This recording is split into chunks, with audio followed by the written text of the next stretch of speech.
এটা আমাদের ক্লাসের প্র্যাকটিসের দিনগুলোর মধ্যে একেবারেই প্রথমের দিন, আর এই দিন থেকে আমার দায়িত্ব আরও বেড়ে যায়। কারণ যা কিছু ওদেরকে টিপস দিয়েছি বা যা কিছু শিখিয়েছি সব কিছু এবার হাতে নাতে ওরা করবে। তার মধ্যে তো ভুল থাকবেই, সেগুলোকে আরও কারেকশন করতে হবে এবং নিখুঁত করে দিতে হবে। আর যেটা হচ্ছে যে আমার চোখের সামনে ওদের ভুলগুলোকে না ঠিক করে দিলে সেই ভুলটা নিয়েই কিন্তু ওরা বাড়ি ফিরে। সেই ভুলগুলোর মধ্যে সব থেকে বেশি যেটা থাকে সেটা হচ্ছে টোন মেনটেন করে কাজ করা, আর বেসটাকে ন্যাচারাল করতে হলে কেমনভাবে প্রোডাক্টটাকে ইউজ করবে, আর লং লাস্টিং করার জন্য কিভাবে কি টেকনিক ইউজ করবে। ডেমনস্ট্রেশনের সময় দেখলেও অনেক সময় মেয়েরা কিন্তু প্র্যাকটিসের সময় স্কিপ করে যেতে থাকে, অনেক কিছু ভুলে যেতে থাকে।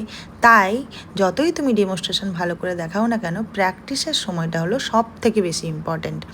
তাই আমি প্র্যাকটিসের দিনগুলোও অনেকটা বাড়িয়েছি যাতে ওরা বেশি করে আমার কাছে কাজটা করতে পারে। আর এই ছিল ওদের ফাইনাল লুক। ওরা যদি 14 দিন 15 দিনের মধ্যেই এই কাজটা দাঁড় করাতে পারে, তাহলে আরও যদি প্র্যাকটিস করে তাহলে কি হতে পারে সেটা তো তোমরা বুঝতেই পারছো। প্র্যাকটিসটা কিন্তু খুব ইম্পর্ট্যান্ট, যতই তুমি ভালো টিপস নিয়ে যাও না কেন।